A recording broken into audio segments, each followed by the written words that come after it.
The following is an interview with Greg Jenkins. Greg Jenkins is a military veteran, and he is also the founder of the Veterans Emergency Response Team, a local nonprofit in our area that serves homeless veterans here in the High Country and beyond. Greg Jenkins previously served in the security forces during his time in the Army, during which he helped many of his fellow soldiers who were experiencing mental health crisis on base, and he has continued this work into his civilian life.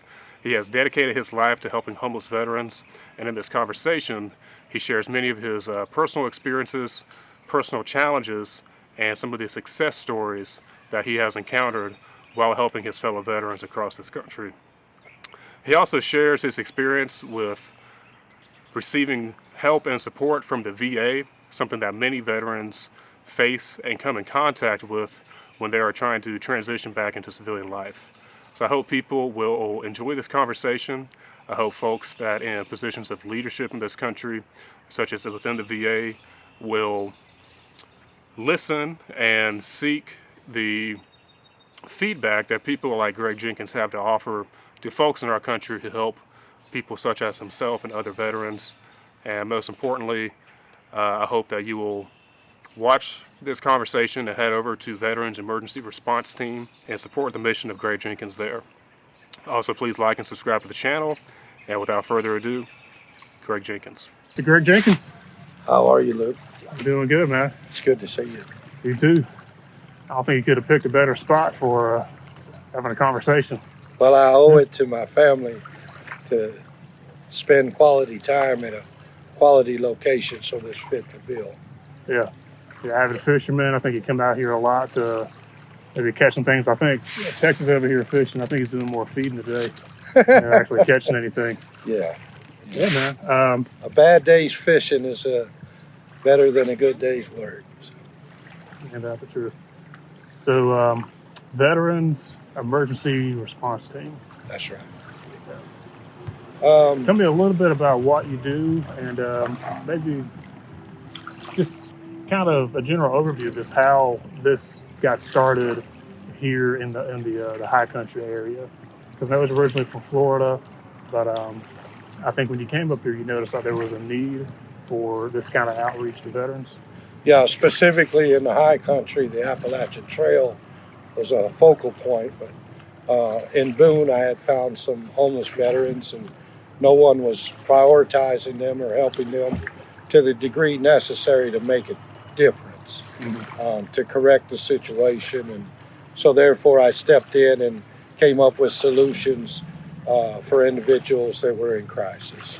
But really it all started, Luke, during my service to my country in the United States Army Military Police Corps. I was a first responder on many crisis situations, but primarily suicidal type of situations. I would deal with service members and their family members, and it was our responsibility to respond and intervene. And so that's where my experience originates from, in the suicide prevention and intervention aspect. And you did that while you were a military policeman, while you were enlisted? Yeah, we would respond to 911 calls with regard to those types of situations. Okay. So I guess if you were stationed on a base somewhere when there was that sort of situation that would arise, you'd be one of the first people who would respond to that and be there to act. Yeah, we were the emergency response. And then within the law enforcement agencies that I worked for, we always had emergency response teams. And we worked with other emergency response teams from fire departments or from federal agencies such as FEMA, Department of Homeland Security, things of that nature. And so when I realized that there was veterans crisis in America, I couldn't understand why there wasn't an emergency response team in place after decades of crisis, of suicide and homelessness and mental health, PTSD. We have no emergency response team dedicated solely to that mission. The VA does provide some services in those areas, but they're far from what is required in order to actually respond to a crisis situation and come up to it with a solution, an immediate solution, a transitional solution and a long-term solution to the situations that we face on the streets of America every day. Okay, so since you were doing this within the military, when you got out, what were some of the situations that you ran into that really showed you that this was an area of need that you later on sought to fulfill? When I came out of the military, I had a disability rating.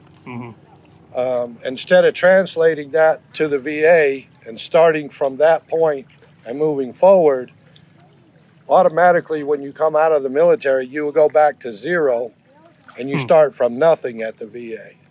And so even to get to where you were when you were discharged in the military, there's a long battle ahead of you to get to that point. And then to get actually to where you need to be, depending on your situation, it could take a decade or more to actually work through some of those issues when I first got out. So while you're in the military, if you're having these kind of issues, are you already being assessed while you're in the system? Service connected, yes. Okay. But as you get out, it just seems there's like a big disconnect there between some of the work that was already done and then having to, I guess, essentially try to requalify yourself to the VA get system. Services. Yes. Really? So really that should transition from your military disability automatically to the VA, and then you start to progress from what's already been determined by military doctors to be the situation.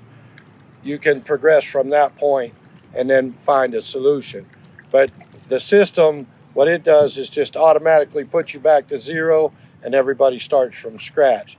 It has changed a little bit where some claims are being made before soldiers or sailors or airmen or Space Force cadets are getting out now. But it's still a long road to hoe to get to where you need to be. And I think that transition at that level would eliminate a lot of that backlog and eliminate a lot of that transitional period that would help the government better serve the veterans. And then if you're in crisis, I've been put on hold on the Veterans Crisis Hotline. You don't know how many times. I guess they're overwhelmed. But really, the VA only serves a small percentage of qualified veterans because a lot of brothers don't want to take from brothers that are worse off than they are, not realizing that the budget is there for all the veterans to be taken care of, but it's just not being used properly. So it sounds like there's a massive inefficiency in that system. Yes, sir. Okay. Yeah. And I'll tell you what, the community care program that's been initiated has helped tremendously. Okay. And we can go into that as a specific subject. So what is the community care program? Is that through the VA? Is that community care is where you get authorization from the VA to go to a doctor of your choice. Okay. And the VA pays for it. So that kind of sounds like they're trying to work on some of those issues by going outside the system, maybe getting people some incentives to go more of, I don't know if you call it the free market route or just more of trying to access resources outside of maybe right, that may be closer to the veterans in a rural setting. Right. There's not a VA hospital in every county. So, some veterans travel long distances to get the help they need. And by the time they get there, they've already offed themselves, They just can't get the help that they need. But having an emergency response team to a crisis situation is the only logical approach that I'm aware of. And so we created the American Veterans Emergency Response Team to respond to those veterans that have hit a brick wall at the VA. They have no other solutions available to them. They're ready to die, and we don't want them to die. We love them, and we want to bring them back into the veterans community and back into the civilian sector and being productive citizens within our country. And currently, where do y'all operate out of? I believe y'all started in Florida and eventually made your way to Western NC and East Tennessee. How did that? Well, we started in Florida, but we really serve the southeastern United States. We serve veterans in Alabama and Georgia, South Carolina, North Carolina, Tennessee, Kentucky, and beyond. I mean, we help veterans all over the country, but physically on the ground, that's where we've been. But remotely, we've been able to video and telephone support those veterans in crisis all over the country and around the world. Okay. So just being just operating out of Florida, this area, the reach goes far beyond just that. Yeah, one of the challenges that I have is everywhere that I operate, I'm taxed. I'm taxed every single location that I come up with. So I'm having to pay the state of Florida a tax, a considerable tax. They tax me to help veterans that are in crisis in the state of Florida. So where you would think the state would be helping and a governor that's a veteran would be helping, right, those veterans, they actually charge me money every year to register my organization, and all my organization does is help veterans in suicide crisis or in homeless crisis or in PTSD mental health crisis. I'm having to pay my own government to help those veterans that they're letting linger and suffer on the streets. So I'm tired of paying all of those taxes just to register a nonprofit organization. I have to pay, as a service-connected disabled veteran, I have to pay a tax to register an organization to help veterans that can't get help that they've earned, benefits that they've earned.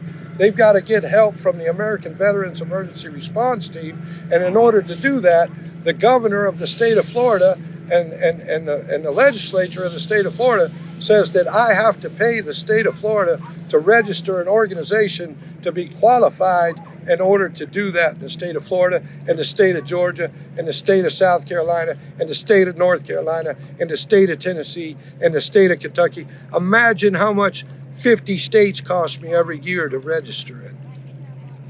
Imagine how many veterans that money could feed.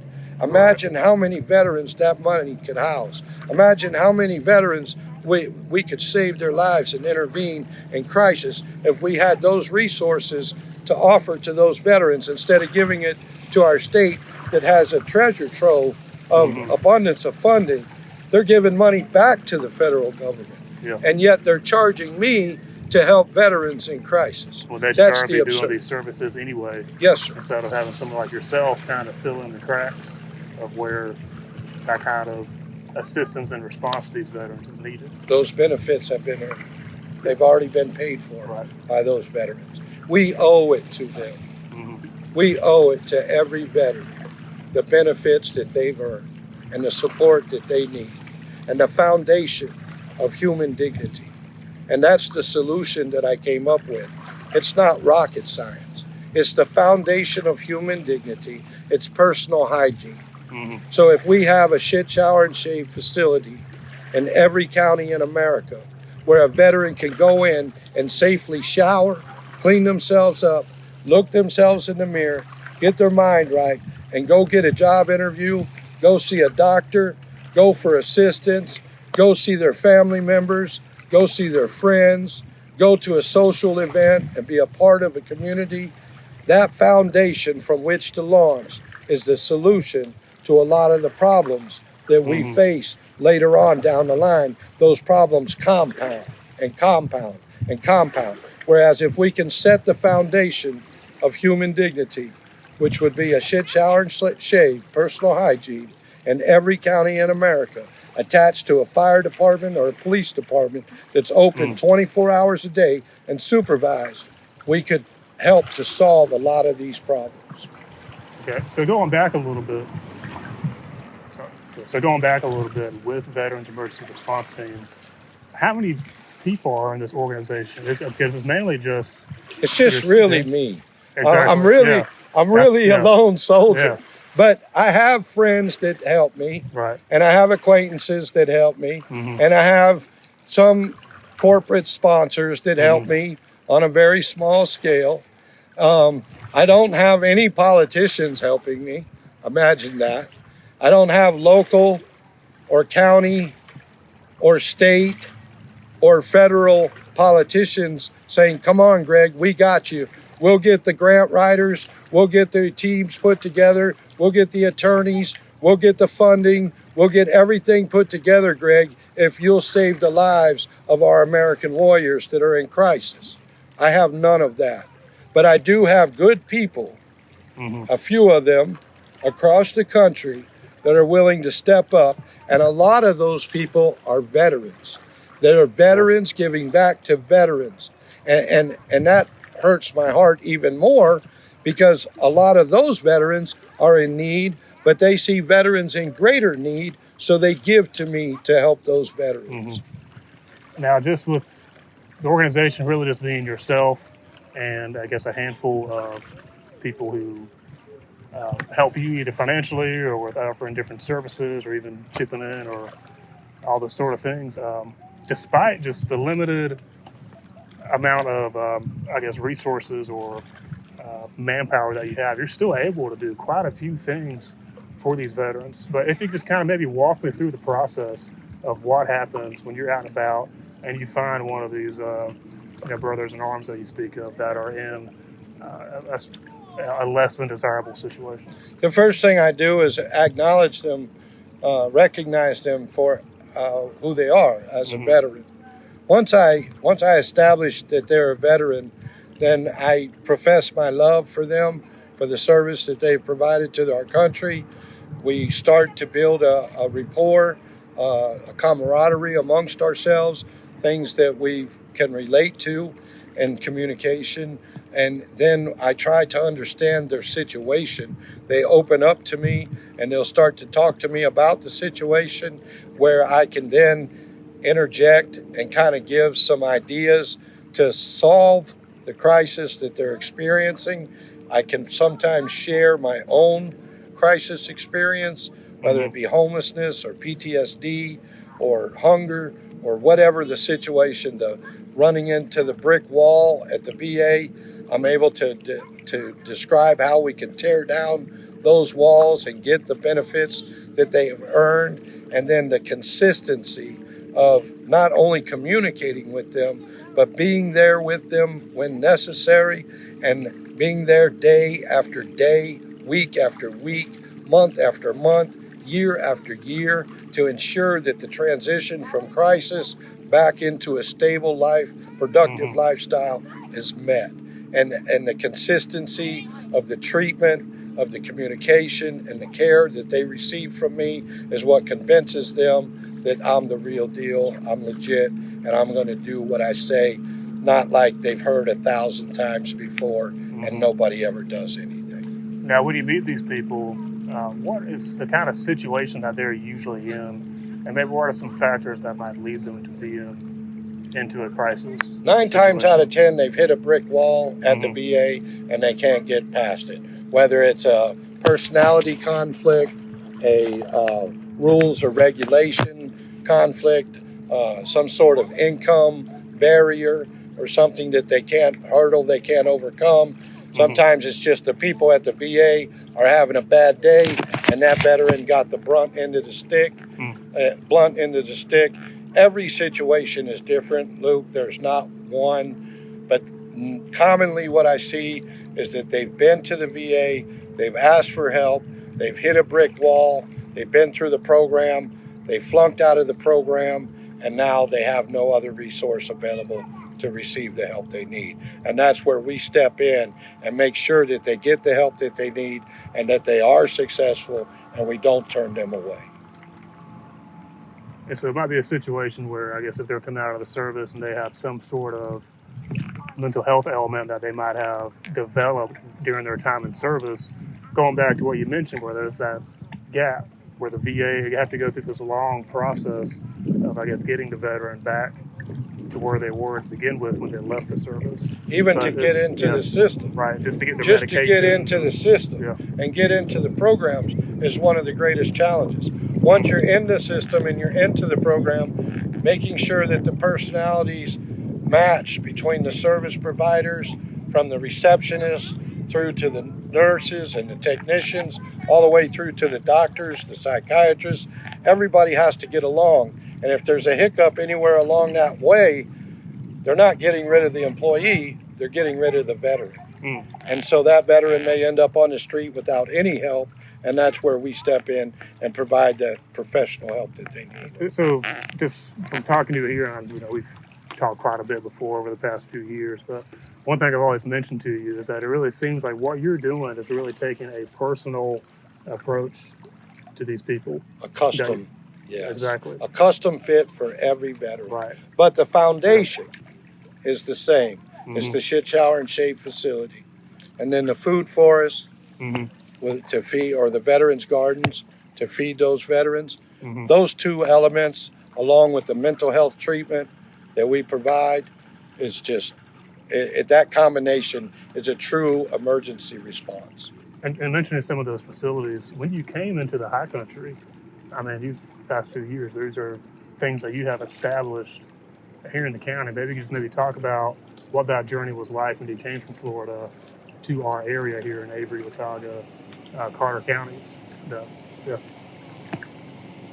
There really wasn't anything here to speak of. There was a homeless shelter, but illegals had priority over veterans if they showed up first.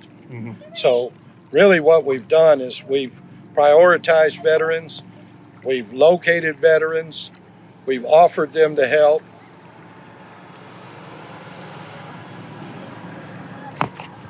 We've established the services in the area, from our canine program to our mental health treatment, our safe houses, our intervention, our gardening.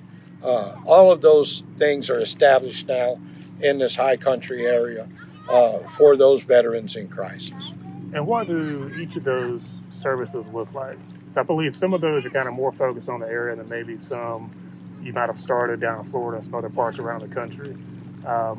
But what does that look like, just being an organization of yourself plus a few key people? Right. Well, like our blueberry program, the antioxidants for cancer is unique to this area. Okay. We don't do that anywhere else in the country, but we were offered the opportunity to have a 12-acre farm of blueberries, organically grown, some of the finest blueberries in the country, and we harvest those and provide them to veterans with cancer crisis. And so that's one of the custom programs that we've put together in this region to help veterans in this region that suffer from cancer, and there seems to be a very large number of them. Would you say that veterans might, in some sense, be more prone to suffering from something like that, consider maybe some of the things they might be exposed to during their service? Correct. Yeah. That's why a lot of veterans have illnesses on a greater scale than the average civilian, is because of the toxic exposure in the environments in which we serve in. From Vietnam, we saw Agent Orange and cancers that go along with that. From the Gulf War, we had burn pits and toxic exposure. What people don't realize is actually we had toxic military bases like Camp Lejeune. You see advertised on TV now. Well, there's a number of those bases that haven't been recognized yet. And those veterans are still suffering out there on the streets today because, like Fort McClellan, where I went to basic training, was never included, but yet it was a super site and shut down. And Monsanto paid, I think, tens of millions, if not hundreds of millions of dollars to the community, but the veterans were excluded from the toxic exposure. And so there's bases around the country today that you might not know of or be recognized, like kind of like Camp Lejeune has, where you see those commercials on TV saying that you've been exposed and call this hotline number. So they're patting themselves on the back for this latest bill that covers Camp Lejeune, but what they don't tell you in those commercials is that there's possibly tens of thousands, if not hundreds of thousands of veterans that were exposed in other military bases that just haven't been included in that bill yet. And so those veterans are continuing to suffer, and we're trying to provide that care. And so with the, I think the Blueberry Patch, I think you said he had one specific veteran who... Oh yeah, we had a Vietnam veteran that had cancer when we came to this region and is now cancer free. I'm not saying that blueberries cured the cancer, but I'll tell you what, the antioxidants didn't hurt anything. Yeah, I think that's definitely the case. We have a family shelter Family shelter in Avery County? in Avery County. Okay, yeah. We have a family shelter because I heard that children were being taken from homeless veterans and put in the foster care system, and their wives were being sent to a women's shelter 4 counties away or 5 counties away, and the veterans were being dropped off at the county line and told not to come back. So we went to the county, we bought a facility, we're renovating it with zero funding, again from the local, county, state, or federal government.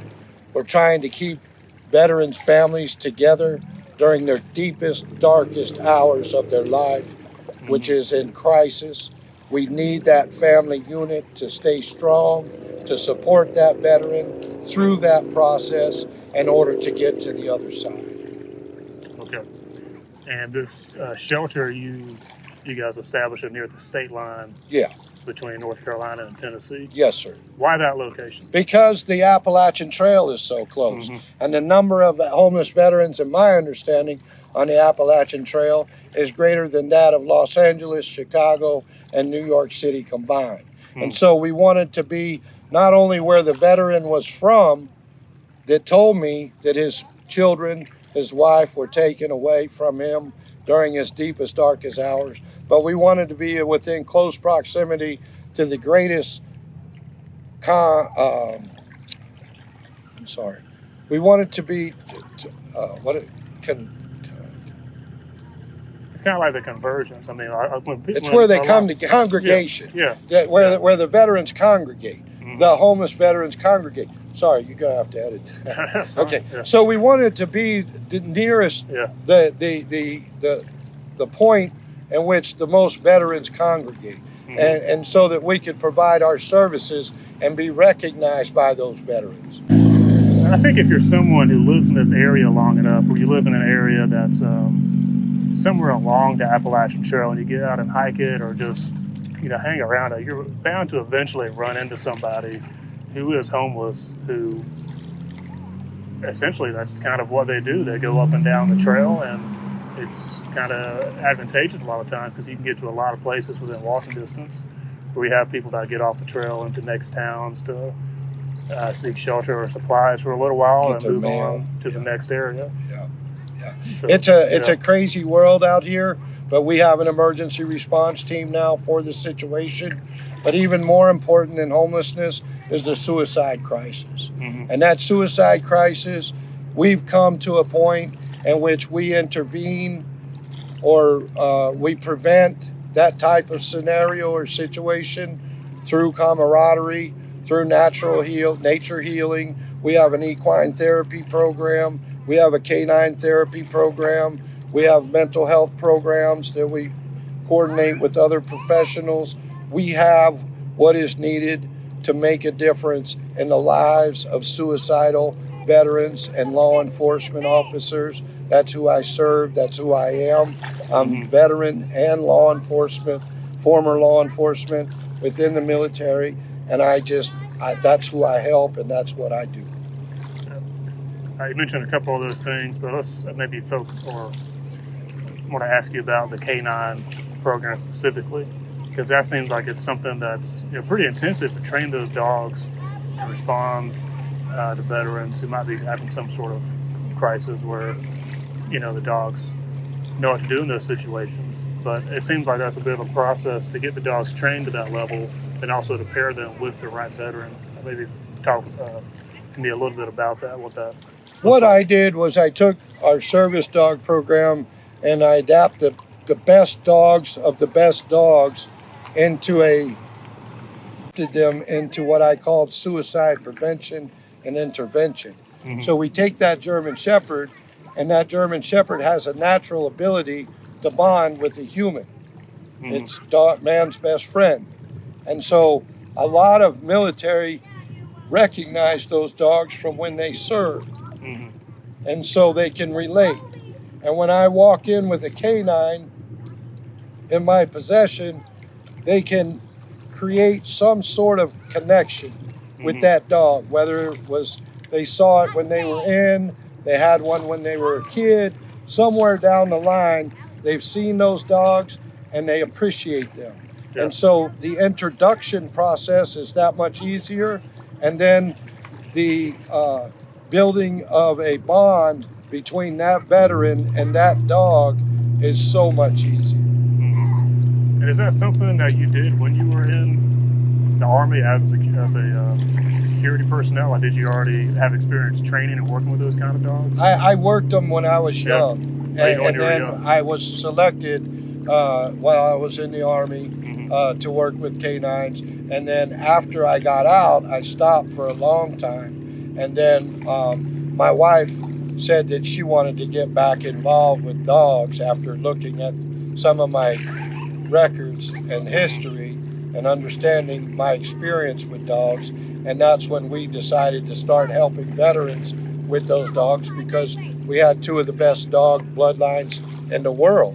And so we crossed those two of the best in the world to make the best in the world.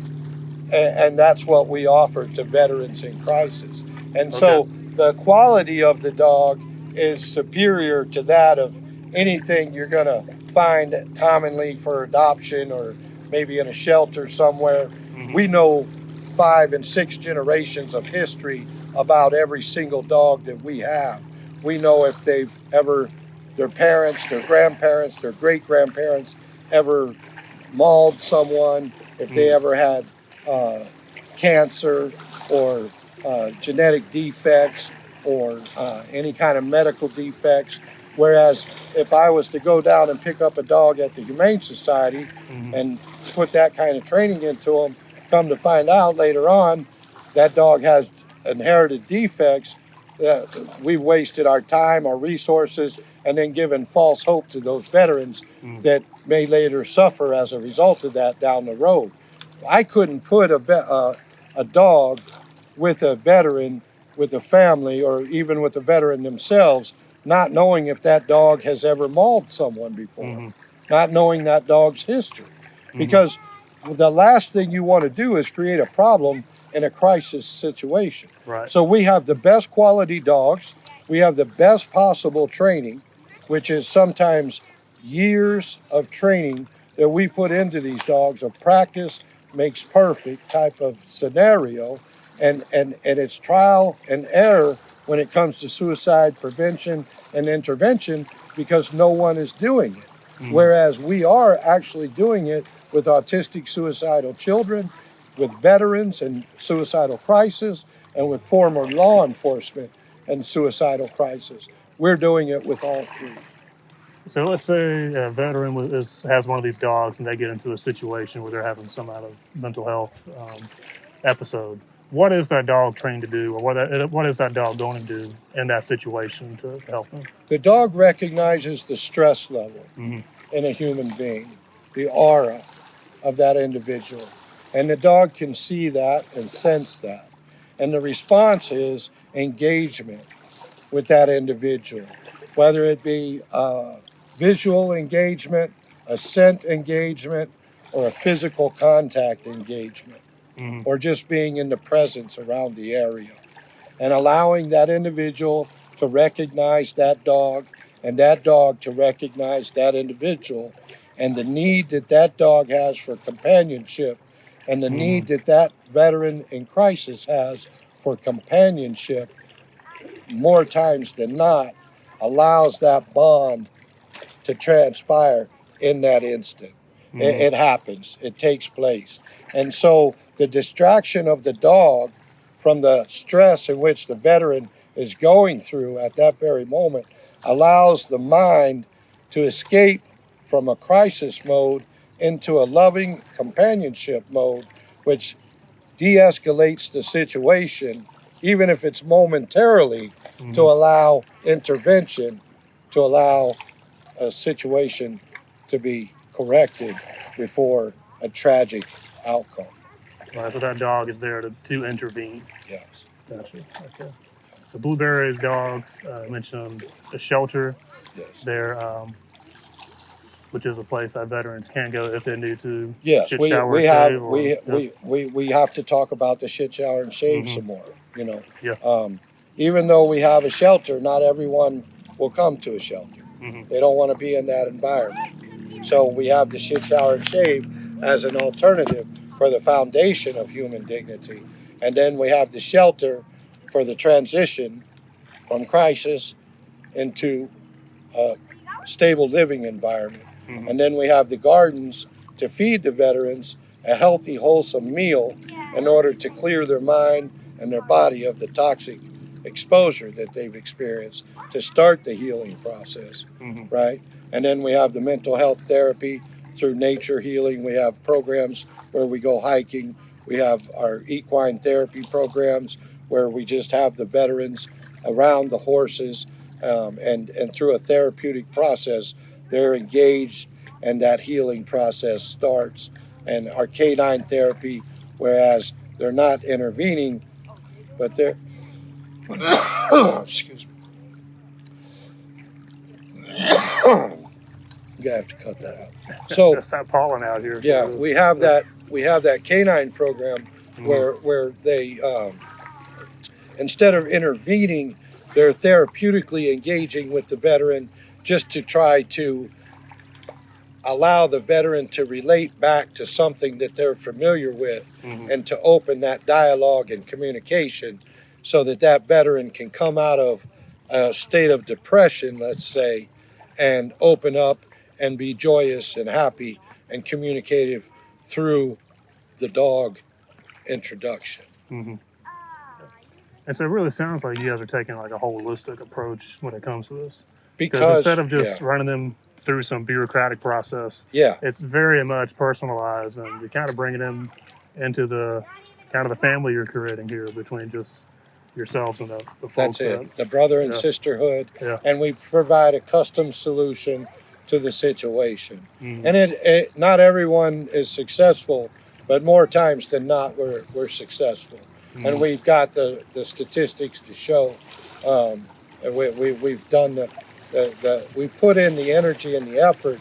We just haven't received the support, the funding, the equipment, the surplus equipment, all of those things that should have been earned by our service is not there because it's going elsewhere. It's being depleted by people that just abuse the situation and call themselves helping veterans, when in all actuality, there's no priority given to the veterans. There's no emergency response team for the veterans out there beating the streets, bringing them in, get them a customized situation that they can work through, and then the follow-up for weeks and months and years to come. I have veterans that I started helping from very on in the beginning all the way till now that still call me, and I still check in with them on text. Hey, how you doing?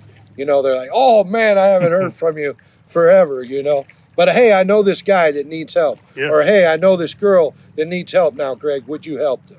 You know, and so that family unity, that camaraderie, that brotherhood, that sisterhood, that all comes together, and then we continue to help more and more people as we grow and shed more and more light onto the situation.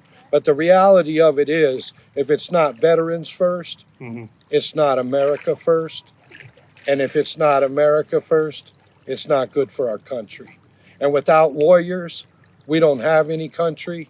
And without treating our warriors fairly for the first time in over a half a century, maybe close to a century, if not longer, for the first time, we really need to step up and step in and create a emergency response situation that is a solution and not just kicking the can down the road. So what does that look like for you? Because you're trying to get this message out to some pretty powerful people to maybe hopefully take this model and spread it across the country, county by county. What does that what does that look like for you? Well, I started, early on, just talking to veterans organizations, thinking that those organizations actually were the solution.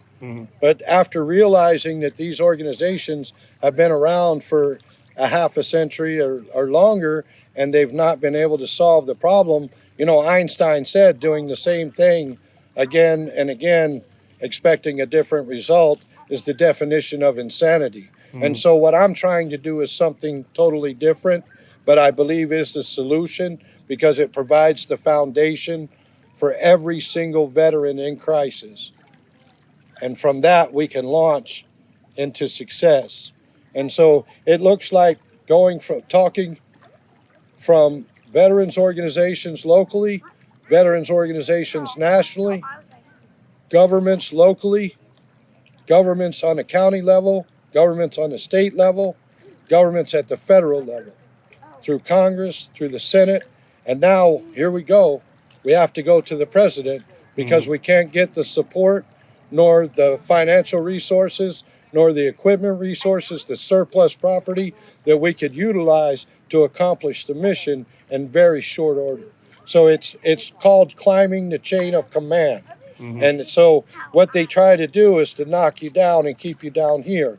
But you have to keep climbing and documenting along the way your efforts so that you have evidence showing, yes, I contacted this congressman, I contacted this county commissioner, I contacted this state senator, I contacted, our congressional representatives, I've contacted our local organizations, and there just aren't the solutions or the support there that's needed to really make a difference. If I had the funding and I had the support necessary, we could do a program nationwide to give the foundation of human dignity to every veteran in crisis out there, which is what the American people want and what the American people talk about and what the American people expect to happen from our government for our veterans, but it's not happening. So I'm happy to do it.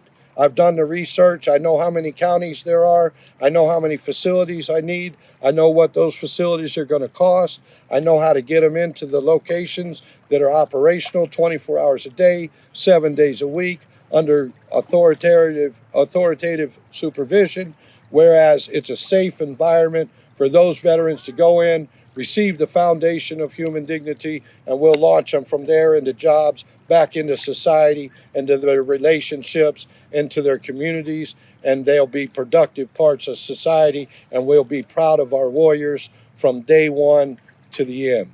And we'll stop this crisis or put a very serious dent in this suicide crisis because they'll know where to go to receive help immediately. So you talked about climbing up the chain of command. And when you've spoken to us about this, you've said that as you've spoken with different senators, congresspeople, mayors, commissioners, council governors, people, all of them, you've received little to nothing. Yeah, I've received good job, Greg. Thanks for everything you're doing, but we'll get back to you. Yeah. Or we don't write recommendation letters so that you can participate in surplus programs. That's beneath us. We're Congress level. We're not going to write a recommendation for you to save the life of a veteran through our surplus property program. Those types of answers. Some of them don't even call you back. None of them answer their phones. None of them.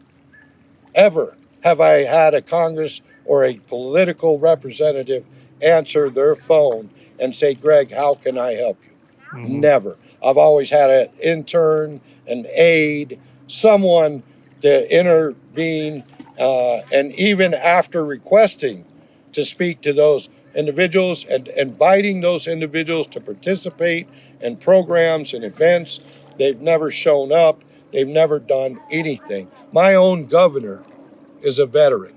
I campaigned down in Florida, Ron DeSantis. I campaigned tremendously for him. He barely won the election. I know we got him thousands of votes. He barely won the election. And I had the utmost confidence that he would solve the veteran crisis in Florida, and it's done nothing but get worse. And I've tried to contact him through Florida governor's website. I've tried to contact him through telephone. I've tried to contact him through his subordinates, where they told me to contact a nonprofit organization in Orlando. And what that meant was make a donation to this nonprofit, and then maybe you can talk to the governor.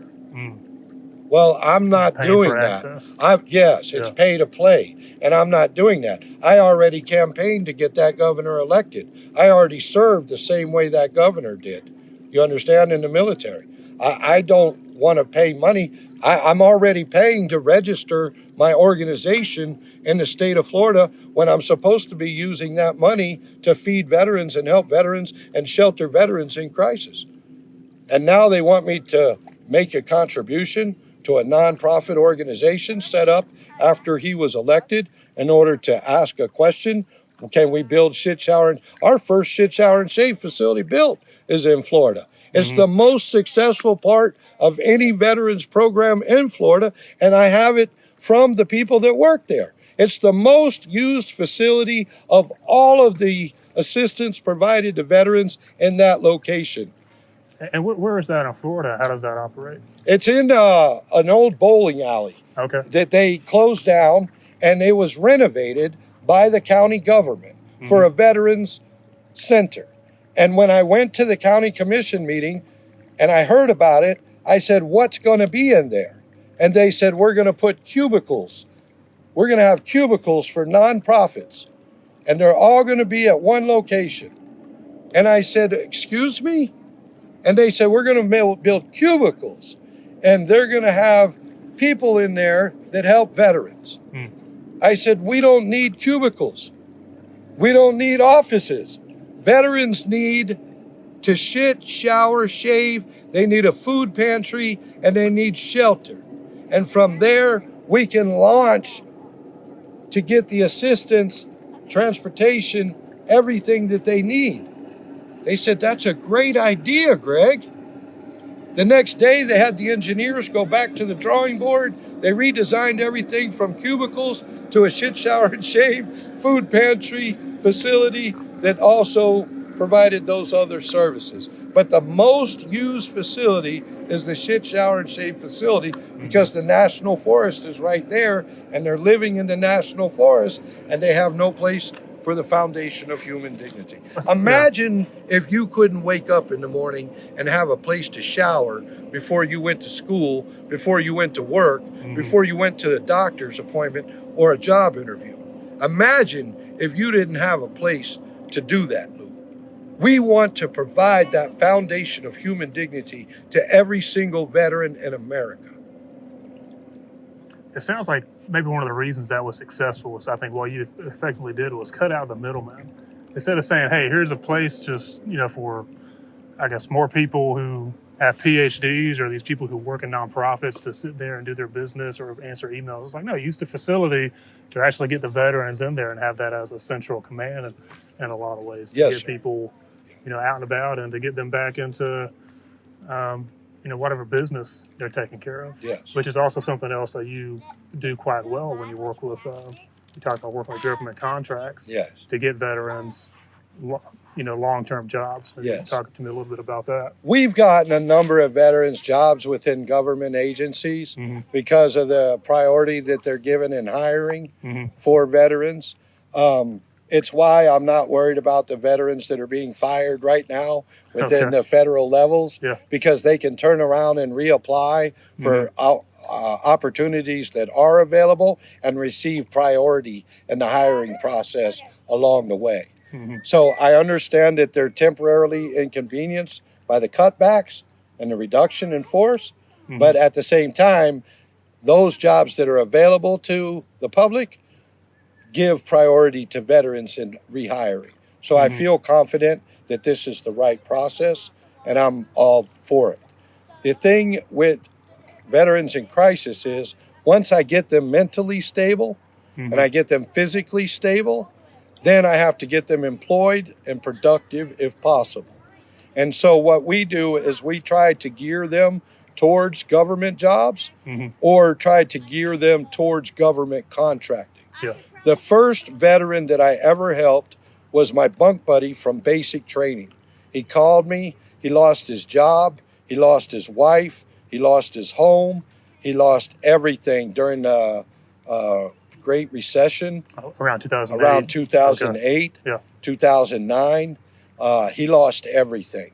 And he told me he just didn't want to live anymore. And so at that point in time, I had a crisis on my hands. And it was one of my best buddies from the Army. And I didn't want to lose him for nothing. And so I left what I was doing and I went to his home in St. Louis where he was staying. And I said, listen, what is it that we can do to help you? He said, Greg, I've got to find work. That's what I've got to find. With work, I can get my own place. I can get my wife. I can get my children. I can get everything. I said, do you know how to cut grass? He said, what are you talking about? I'm an equipment operator. I said, no. Do you know how to cut grass with a lawnmower? And he said, yes, I do. I said, you cut your mom's grass, your dad's grass, your grandma and grandpa's grass, your neighbor's grass. Have you ever cut grass? And he said, yes, I have. I said, you're going to cut grass for the government. He said, what do you mean? I said, every veteran cemetery in America has a contractor cutting their grass. Would you cut the veteran cemetery grass? He said, yes, I would. I said, let's look at one contract. It's $150,000 a year to cut one cemetery. This cemetery is $500,000 a year. That cemetery is closer to $1 million a year. Which one would you like to start with? We created a business for him. We bought him a lawnmower. We started bidding government contracts, very small, and we built our way up, and he now has a multi-million-dollar business. He has a beautiful new wife, new family, new home, new business, and he wants to live for a long, long time. That's a situation where you've really started and worked him through the process. From A to Z. It's just personal connections. It really sounds like it's the key of what it's what my you do personal well. experiences. So my experiences, I government contracted for years. I did, first responder calls for years as law enforcement. I have been a veteran for years. I had been homeless. I have PTSD. I suffer severely from my PTSD. I know the solutions to the situations, and I can walk a brother or a sister from point A to point Z, and they have the utmost confidence and respect, and we work well together all along the way. And in the end, I let them free, let them go, and watch them prosper. Watch them flourish. Yeah. And you can do that because you've been through that situation yourself. I've been through it. I understand it. When they say what they say and they mean what they mean, I know what they're saying and I know what they mean. And I know how to get them from where they're at in the trenches. Luke, you know me. I'm in the trenches every single day. I'm not sitting in Washington, D.C. lobbying. I'm not sitting at the state capitol lobbying. I'm not sitting at the county commission day after day after day. I'm there when I need to be there. But every single day, I'm in the trenches with my fellow veterans that are in crisis. And I'm reporting from the trenches exactly what's going on. First-hand knowledge. I'm telling you, I'm telling that camera, I'm telling the world that there are solutions and there are people in the trenches with the solutions, but the funding and the support has gone everywhere else except for where it's needed, right here. And if it doesn't go to veterans first, it's not America first. And if it's not America first, the American people are being done wrong. Because the American people want us to care for our veterans. If you could sit down with the president, similar to how you're sitting with me today, is that the message you would essentially give to him? Saying that if it's not veterans first, it's not America first. You have Make America Healthy Again, all these other slogans, but we need to make veterans great again. Well, I watched for probably 7 or 8 years the website Make Veterans Great Again, the domain name .com, not .net, not .biz, not .vet, not .gov, not .gov, none of it. .com, the primary URL that's out there. and it was never purchased by anybody. No one was concerned with Make Veterans Great Again. We talk it. We present it. We make it part of our campaign. But when it comes down to brass tacks and it comes down to actually executing a plan, the foundation, wouldn't you think, would be a website, MakeVeteransGreatAgain.com. And everyone can contribute to that. And from that, we can launch and provide the foundation of human dignity to those veterans that need our help. That would make sense to me, Mr. President. And that would make sense to the American people. And so we can combine Make America Great Again, Make America Healthy Again, and Make Veterans Great Again. But if it's not veterans first, it's not America first. Because without our nation's warriors, we don't have a country, we don't have a business, we don't have freedom. We don't have a military force to protect and defend anything that we stand for. These children of today, they deserve so much more. And to get them to commit to our military, they want to see that our veterans are being taken care of. And kids today don't see that. They don't want to go down the street and see a veteran on the side of the street and think, hey, if I fight for my country, if something happens to me and I get sent back home with, whatever it is, like no legs. I want to make sure that I'm going to be cared for somewhere and not just left on the street to. Right. We set a very poor example for the next generation. And so it's important for us to set a fine example for that generation through the teaching mechanisms that we have, through our community benefits and events. We set a fine example for our children so that they want to be the next G.I. Joe. They want to be that next American warrior. And I think with the new presidency, our numbers are up, but I know for years we couldn't even meet our minimum quotas for our military recruitment. And so that challenge to me starts with our veterans.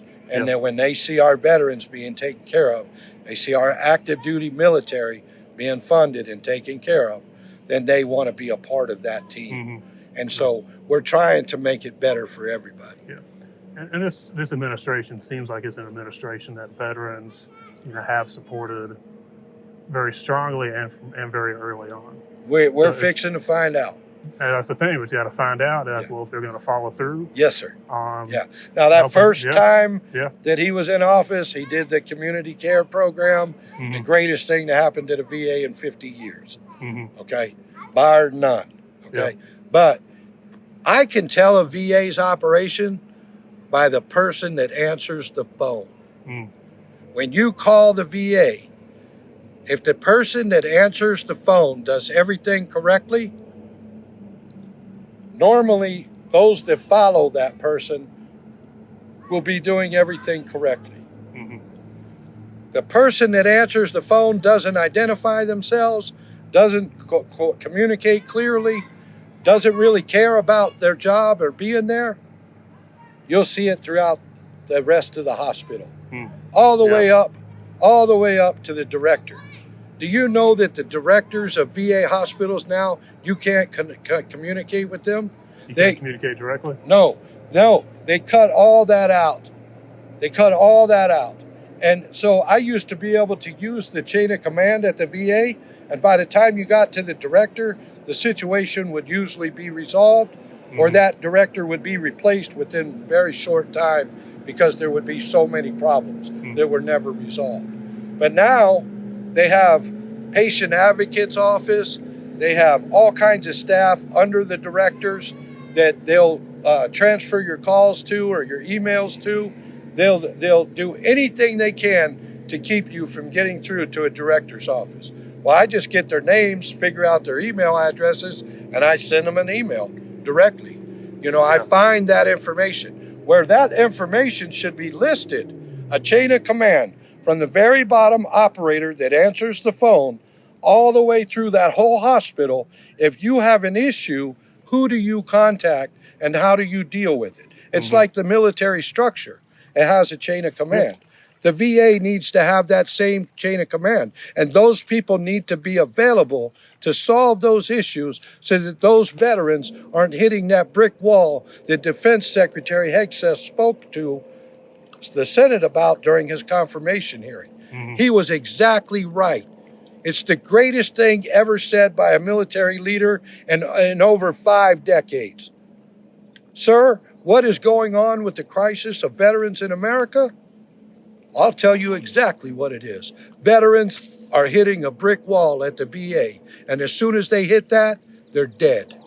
Dead in the water, where we have to come and rescue them with an emergency response team because there's not one out there for them. Mm-hmm. We've got them one, and we're working it. So it sounds like within maybe the past few years, instead of the VA of trying to fix things to help get veterans the help they need, instead it's more of protecting the agency itself. A lot of times, yeah. There are some programs that are helping more now. There's funding, being increased, but it's being abused. There's waste, fraud, and abuse that runs rampant within these organizations. And I can identify that very quickly because I'm on the inside. I'm the veteran calling. Yeah. I'm the one that the operator's answering the phone saying, "How can I help you?" Well, who are you? Oh, what do you mean, who am I? I'm the operator. Well, when I get disconnected, they're going to ask who I was speaking to. What is your name? I was always taught, "Hello, United States Army Military Police. This is Specialist Jenkins. How can I help you?" Right? So you identify your agency, you identify yourself, and then you communicate what needs to be said, and everybody knows who they're talking to and what's being talked about and what the next step is. Well, that doesn't happen 9 times out of 10 when you call a VA hospital. It used to under this administration the last time, and it's starting to under this administration this time, but every administration prior and every administration between, the lackadaisical attitude towards service, identification, they didn't want any accountability. They didn't want their names attached to anything. They're protecting themselves from bad veterans. No, they're creating that brick wall. Right. And we're hitting that brick wall time and time and time again. Veteran after veteran. And it's terrible. It's terrible. Let's talk about medications. Yeah. You want to trigger a veteran that's suicidal? Don't send them their medications. Sometimes you call the VA and you order a medication. They say, "Well, your prescription's expired. We got to get with your primary care provider. We'll send them a message." You say, "Okay, thank you." You hang up the phone. You never hear back from the VA. No one ever follows up with that message if the doctor doesn't respond. So that veteran's waiting for medication, thinking that a message has been sent to their doctor's renewed their prescription, the medication's been mailed, but actually the doctor never responded, so it just is out there in the cloud. What's that? It's another brick wall. It's another brick wall. And that's probably a situation where if you need that medication, by the time you need it, if you're in that situation, you can't wait however many weeks it takes. And you can't afford the medication half the time. Yeah. You can't just go to the CVS and buy it. You understand what I'm saying? So you're dependent on the VA pharmacy to conduct that business. They send that message to that doctor. If that doctor doesn't never reply, no one ever even knows. No one contacts the veteran. No one follows up with the doctor, and that medication's never sent out. That veteran lapses into a crisis situation, and the next thing you know, police officers being shot, the veteran takes their own lives, and communities and families are destroyed. That's how we stop it, Luke. I understand the system from being in the system, from being in the trenches that I talk about. I've reported to you several times from the trenches. "Hey, Luke, I've got this veteran. This is the situation.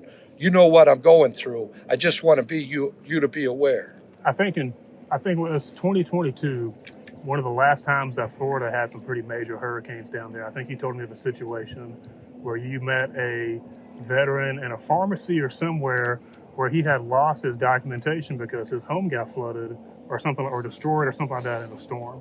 What was that situation like? We responded after Irma, I believe it was. Okay. And I was at the pharmacy getting some cough medicine or something, and there was a senior citizen at the window becoming irate.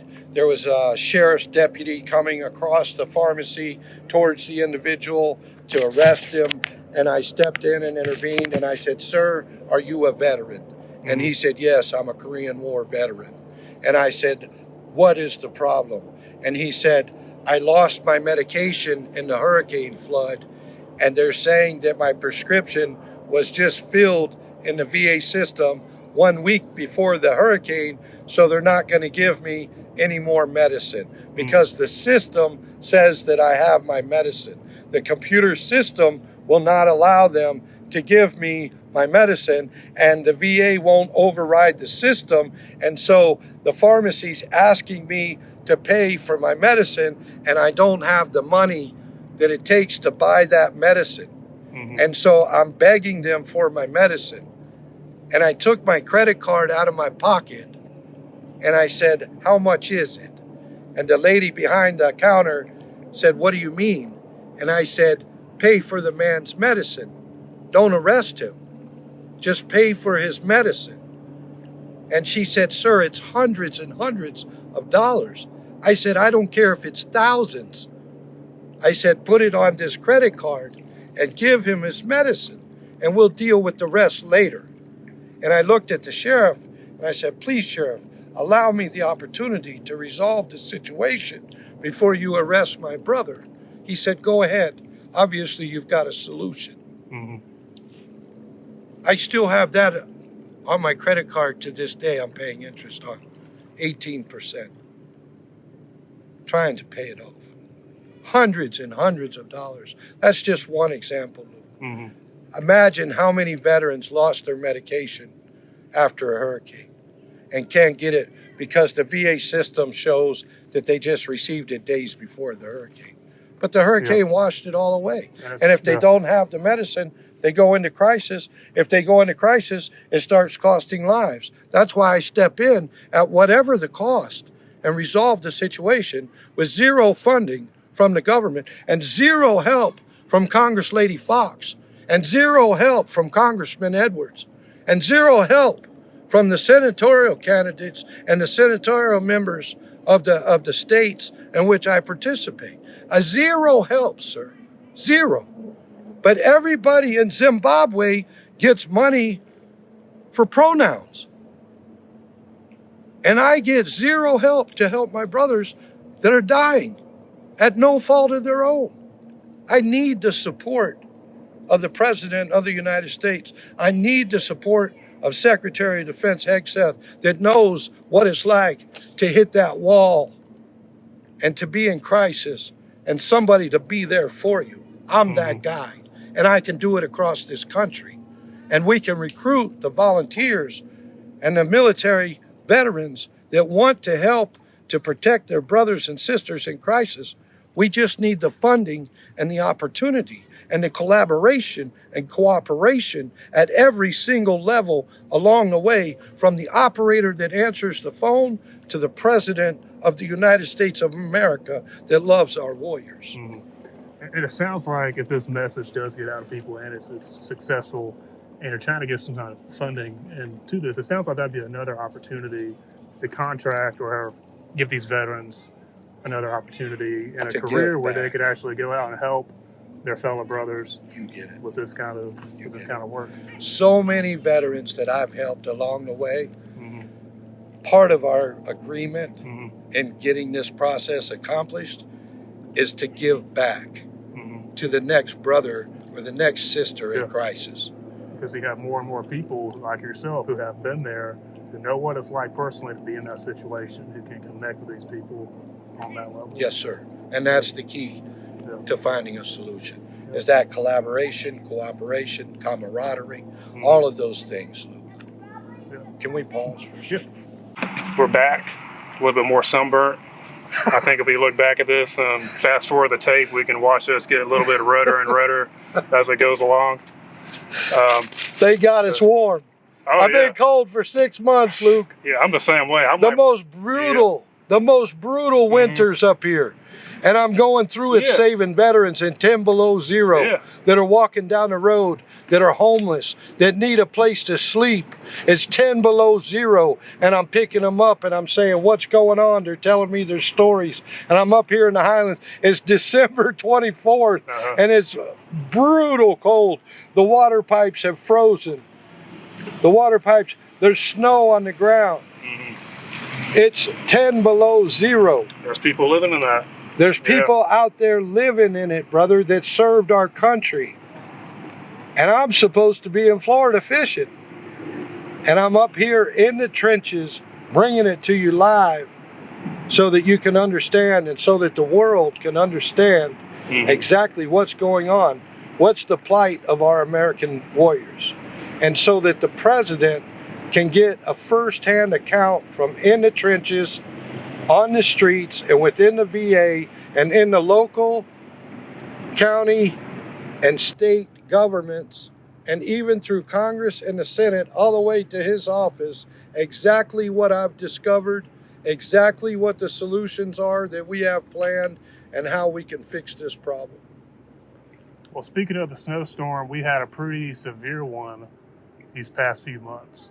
And a lot of that, as people say, that typically when you have a hurricane that hits an area like Western NC, East Tennessee, usually the winter after that is pretty severe. Okay. And we've had a pretty dramatic winter after a pretty dramatic, once in a century event. Yes. But we were talking off camera a little bit about, I guess, what you were going through up here, trying to help homeless veterans before the storm, and how that situation kind of got exacerbated during and after the storm.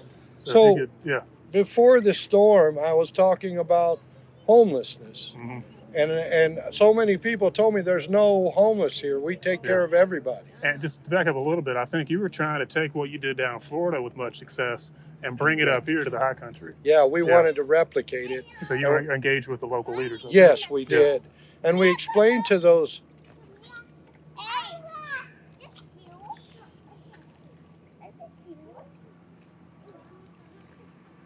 They're pointing and waving at the cameras. So what we did was we wanted to transition the same concept up here because of the need.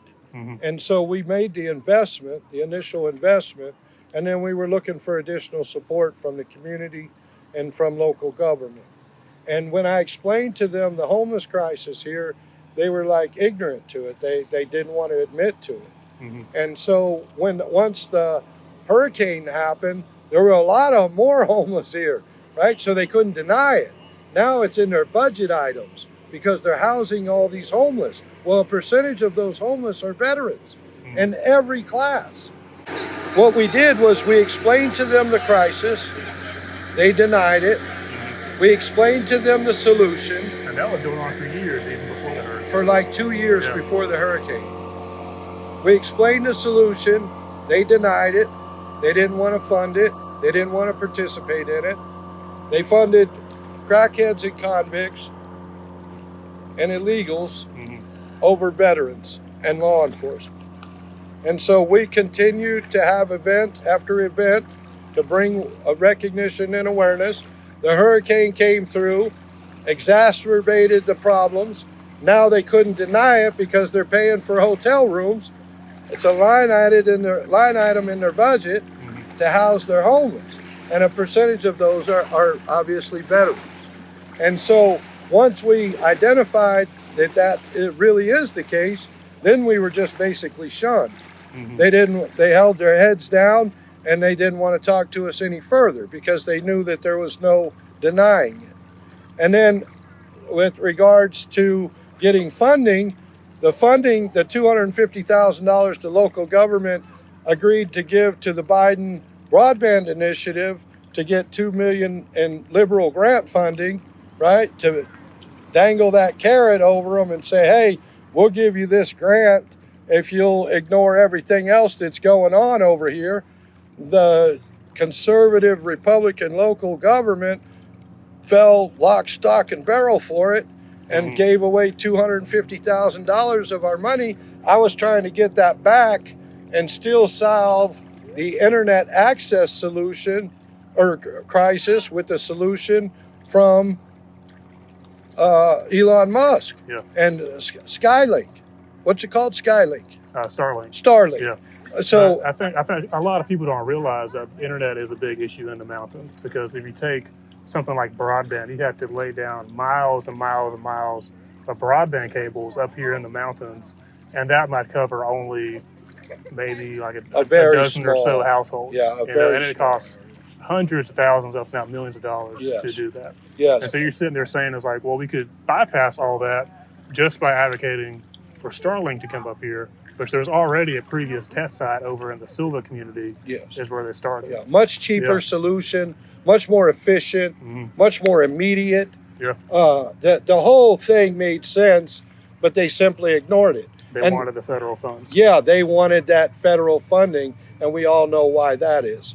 So what we did was, after the storm, we asked them how they got internet. And of course, they didn't wait for the broadband initiative come through that 0 people have gotten internet from. They went to Starlink immediately so that they could open up communications with first responders, emergency operators, and have access to the world.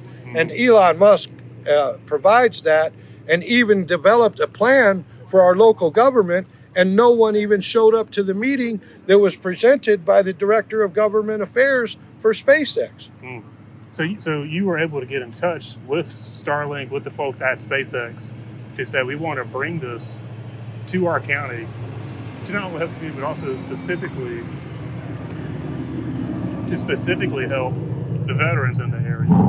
And you had a meeting that was set up, and you had local leaders essentially refuse to go to it because they still wanted to get the influx of grant funding into the county. Yeah. So we came up with a complete solution. We communicated with SpaceX.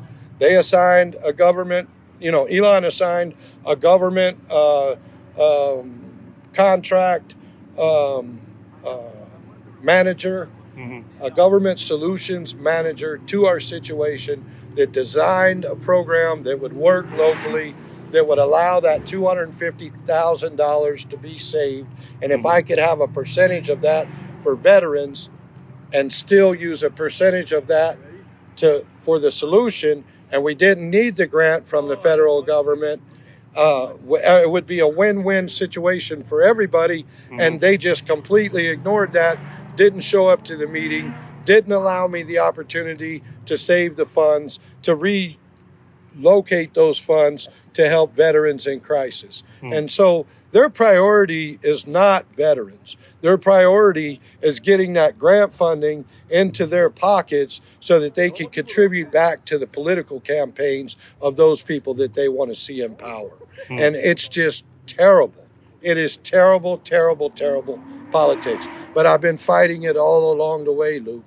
And so I go there, I explain to them the solution, I have the credentialed individuals present the solution, and then my hands are tied. They've got to take action. Every conservative Republican here voted for the liberal Biden broadband plan over the solution, the most cost-effective and most efficient and most immediate solution to internet access in rural America, which is Starlink, and Starlink handed it to them on a silver platter.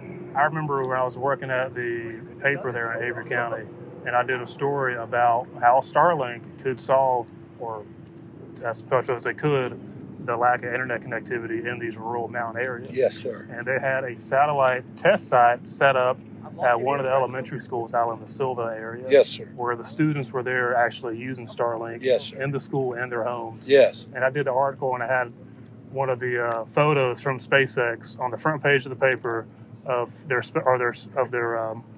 satellite spaceship going up. Yeah, launching the satellites. It's amazing technology. It's the latest, greatest technology in the internet. And the broadband at one time was. but it's antiquated technology at this point. And nowadays, this satellite technology, Amazon's going to it, Starlink's gone to it, other major corporations are going to it, whole countries are going to it, and war-torn areas, they're running wars off Starlink technology. If they can run, Ukraine's a perfect example. If they can run a war off Starlink technology, they can definitely run these rural areas and communities off Starlink technology, which they figured out after the hurricane, after the fact. And when I went back to them, they still denied that they would participate in Starlink over this broadband DEI initiative that Biden came up with, that no one has been connected, and $250,000 of the local tax dollars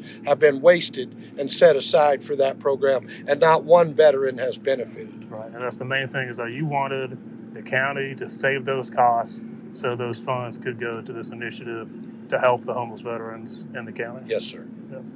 And a big thing with the rural areas is that you can go to, Boone or other places, Asheville, big example, go drive anywhere, you can find some people on the side of the street. Yes, sir.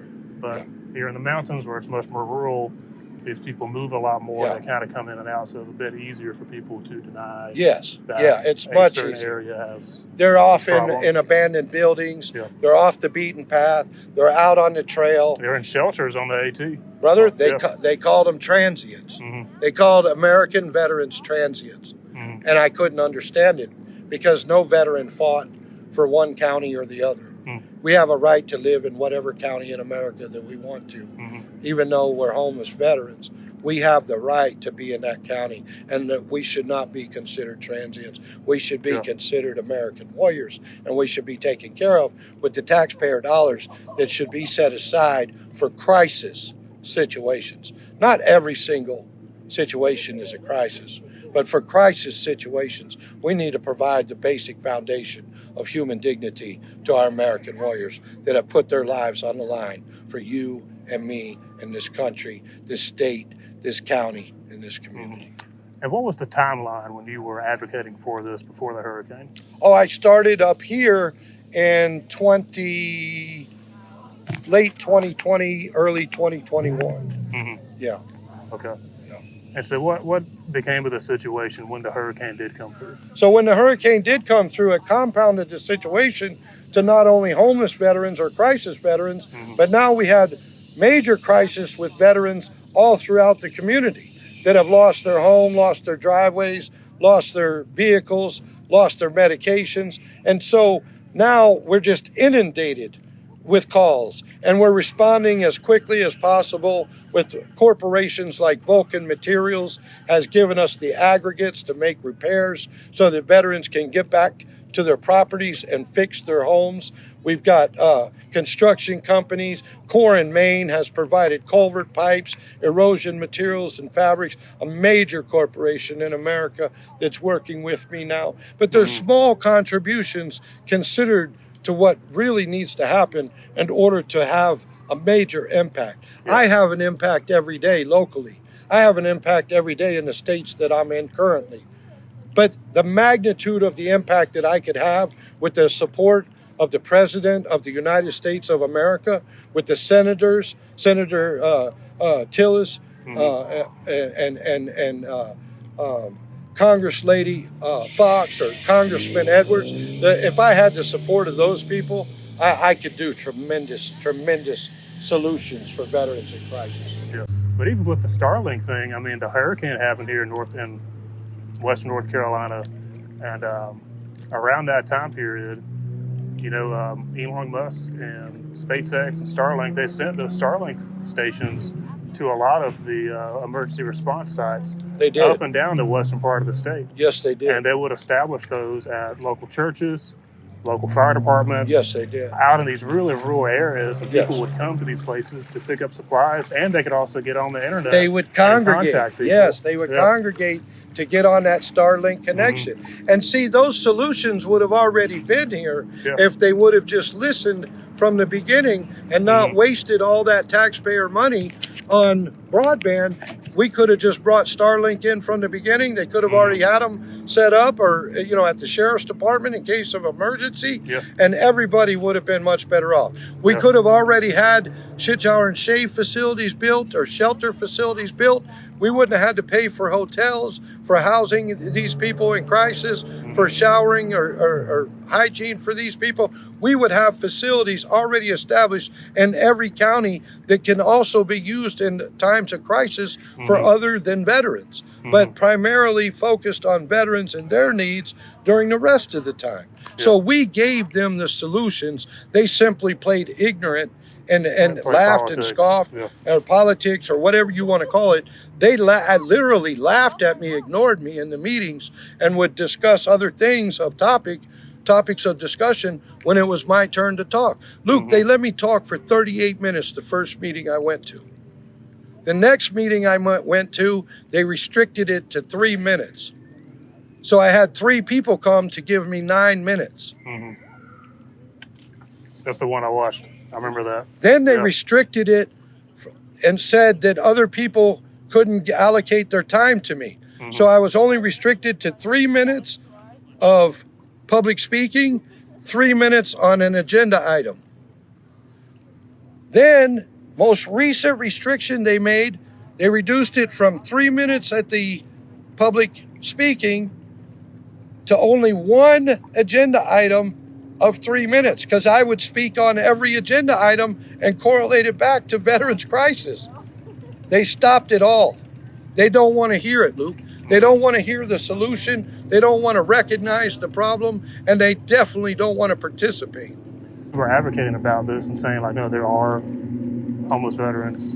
And veterans with suicide crisis. Yeah, veterans in crisis. Yes. And you were saying they had a situation in the county where someone had to run in with the police? Almost immediately following, a couple weeks after I discussed it several times. I can stay here for 5 more minutes. Hey guys,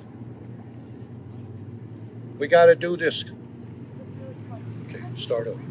So I was talking. Yeah, you were advocating about this, raising awareness about homeless veterans in crisis in the county, and then soon after that, there was a situation where someone had a standoff with the police after a crisis situation. Suicidal veteran. And so what happened is I went to the local government expressing my concerns of establishing an emergency response team here locally for the purpose of veterans suicide.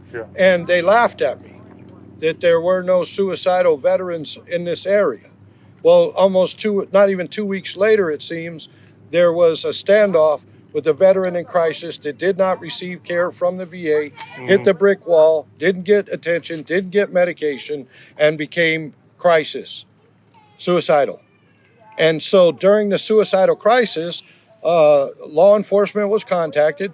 Now I have my brothers on the outside and law enforcement, and I have my brother on the inside, which is a military veteran, and they're shooting at each other. As a result of ignorance in county government, not paying attention prior to prepare for this type of scenario. And so my biggest fear is friendly fire. That's what my PTSD comes from, friendly fire.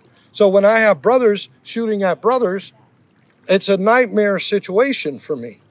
So I've got to try to intervene. I tried to intervene in that crisis telephonically.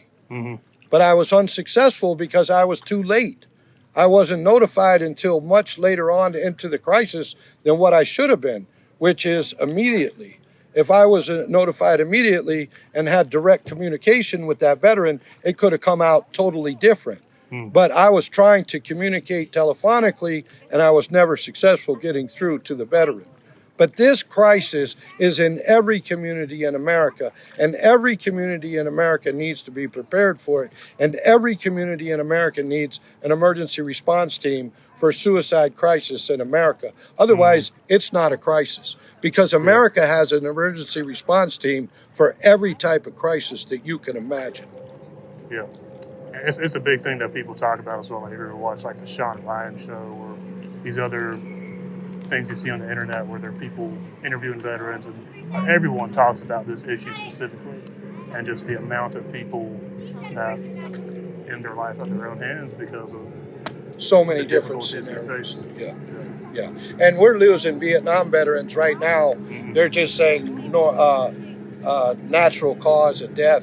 These veterans are taking too many pills, going to sleep and never waking up because they're just done with it. You know, stuff like that. It's going on every single day, especially the older they get, the more prone they become to that type of situation. They lose their spouse, they're empty nesters, they have nobody to talk to or that cares about them or shows any interest in them. There's a program called Visiting Angels. I don't know if you've ever heard of it, Sounds familiar. but it's for seniors, and these people go and visit with them. I want to start the next program called Visiting Veterans. And so we have a group of volunteers or individuals that are willing to go and spend time with these elderly or disabled veterans to prevent them from going into that type of crisis. I need that funding in order to make those types of organizations. I have the experience, I have the understanding, I have the knowledge, and I have the ability to do it. I just don't have the funding and the resources to make as big of an impact as possible. And Visiting Veterans is our next plan within our organization. Instead of visiting angels, it'll be visiting veterans. Angels visiting veterans is really what it's all about. Yeah. And just spending time with those few World War II veterans we have left, the Vietnam, Korean War veterans, those that are getting up there in age, that have no wife or spouse anymore. Their children are grown or gone, and they're empty nesters sitting at home, just wasting away. Yeah, I think that sounds like a great idea. Yeah. Especially with the Vietnam vets, because I was speaking with somebody about this the other week, but they were talking about people's experiences coming back from World War II, Vietnam, and more recently Iraq and Afghanistan. Yeah. And then for some reason, rates of PTSD and these other mental challenges, whatever you want to call them, Conflicts. was much less during World War II, but during the Vietnam Wars and the recent wars, these things have skyrocketed for whatever reason or another. Family. The family unit. You think since World War II, the family unit has disintegrated? I don't think I know. Okay. Yeah, statistics show. I think you're very right about that. I think it's a major contributing factor. So those are the veterans that I'm talking about. If we have an organization, Visiting Angels, see, I saved veterans in crisis being held hostage in their own home. They've done news articles about me, and I may have shared them with you in Florida. We were kicked in the doors of a veteran being held hostage in a garage of his own home, being fed under the door like a dog. Tell me about that one. I think when I first met you, that was one of the first stories you shared with me, where it was an elderly veteran essentially living in a trailer with No, he lived in his own home. in his own home. Yeah, okay. but they had put him in the garage on a mattress on the floor. And they were feeding him under the door like a dog. And they had the cabinets and refrigerators, everything locked up from the veteran. He was basically held hostage for 5 years in his own home by his own caretaker, and nobody ever checked on him. The VA representative, fiduciary, the VA assigned fiduciary would call and check on the status by phone, but the caretaker would say everything is okay, and no one ever came to save the veteran. One day I was looking at a house to buy and from a preacher man, and he had to go. I said, "Where are you going?" They said, "I'm going to check on one of my parishioners that hasn't showed up for church." Matter of fact, he's a veteran, Greg. You help veterans. Would you go with me? And that's when I was introduced to Stanley situation, and I was included in that trip to his location.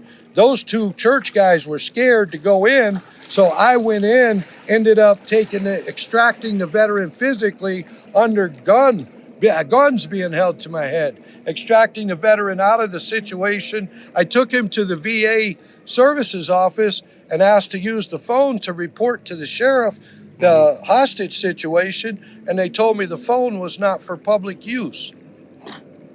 I said, "Ma'am, we need to call 911. She said, "It's not for public use."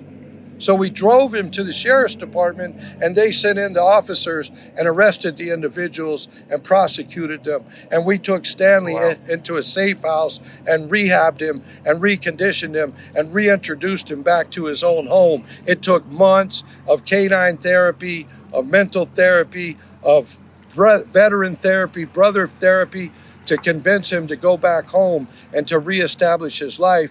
And the way we did it was, he had a girlfriend when he was in kindergarten that he remembered that was a nurse now, and she agreed to be his caretaker. And we flew her in to Florida, and she started caretaking for him, and they ultimately got married, and he lived the rest of his life with her until he passed away, I think, in 2021.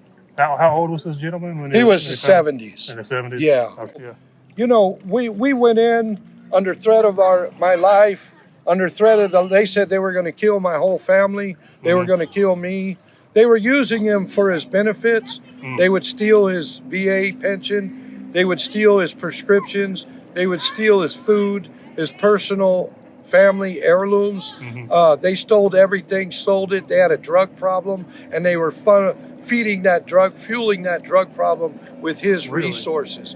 And they had moved in. Stealing his medication? Yeah, right? Wow. Stealing everything from him. Yeah. And selling it. Okay. And making money to fuel their own drug addiction. And moved in their own family members, took over the whole place, blacked out all the windows, chains and bars on the doors, and basically they said they were going to kill me. I told them they'd have to kill me because I wasn't going to leave without him. And I just picked him up and extracted him out backwards and got him into the vehicle, and then we got out of there. But the situation is that I'm the guy that has to go in and do that in the trenches. That's in the trenches. Yeah. That's in the trenches. You know, the Appalachian Trail is in the trenches. You know, coming in after a hurricane, setting up camp, that's in the trenches. And so I've been in the trenches, you know, training these dogs, saving these veterans' lives, and doing the things that these nonprofits should be doing all this time. They're getting billions in funding, and they're prioritizing illegal aliens, crackheads, and convicts over our American warriors. So Greg steps up. I've contributed millions of dollars to what we've done. I've gone from a $3 million home to an abandoned house that we're remodeling into a shelter. I've given up $100,000 vehicles for multiple $10,000 vehicles, so we can provide transportation for our canines and for our veterans in crisis. Just the fuel to commute from location to location, from crisis to crisis, from situation to situation is astronomical. My dog bills are astronomical. My vet bills, my dog food, insurance, homeowners insurance, you know, just everything vehicle insurance, everything that you can imagine has just skyrocketed. And the cost is the burden becomes overwhelming. So if someone wants to help, we'll accept that help. And you can help us at our website, VET, ERT, Emergency Response Team, VETERT.com, or MakeVeteransGreatAgain.com. If you can help us, we would be grateful. We want to make a solution, create a solution to the crisis that we're facing in this country. We have these plans. We have designed the concepts. We understand the cost. We just need the support and the funding from the people in power, the people that respect our military and our law enforcement officers and what we do as a nonprofit. They said I needed a nonprofit. Well, what do I need a nonprofit for if they're not going to fund me? I was doing it before without a nonprofit, and I'm still doing it with a nonprofit. They're taxing me on this nonprofit in all 50 states every year. So what do I need that for? I just need to help my brothers and sisters. If you want me to have a nonprofit, I have one. I just simply need the support from our government officials, legitimate sincere support to participate in the surplus property programs and to participate in the grant programs without having to have a PhD to fill out an application. I have 2 TBIs. 2 TBIs doesn't fill out a grant application, but a PhD will get you there. And so the academia of the world own the grant funnel, and I'm just sitting on the outside hoping to catch a drop. Yeah. Well, I think it's very, speaking of drops, I think it's very similar to the lessons we learned during the hurricane, where it was similar to what you're doing. It's just people by their own volition, but with their own resources, going out and helping people like they should. Those are the only solutions. When all these different programs and different things aren't nearly being as effective. And I think one of the things that gives you a lot of advantage is that you have the success behind you that can say, like, I know what works. Like, Unfortunately, if you support us, we'll get the job done. Unfortunately, I have that experience from my time in the military and my time outside of the military. I have the firsthand response experience and the firsthand actual experience of being a homeless veteran in crisis. And I've been through the system. I'm still going through the system. I understand the system from the operator to the director and beyond. I understand it. And I'm asking, Mr. President, please make veterans great again and help us to succeed with the American Veterans Emergency Response Team. Greg Jenkins. Thank you. Thanks so much. Thank you. Thank you. God bless you.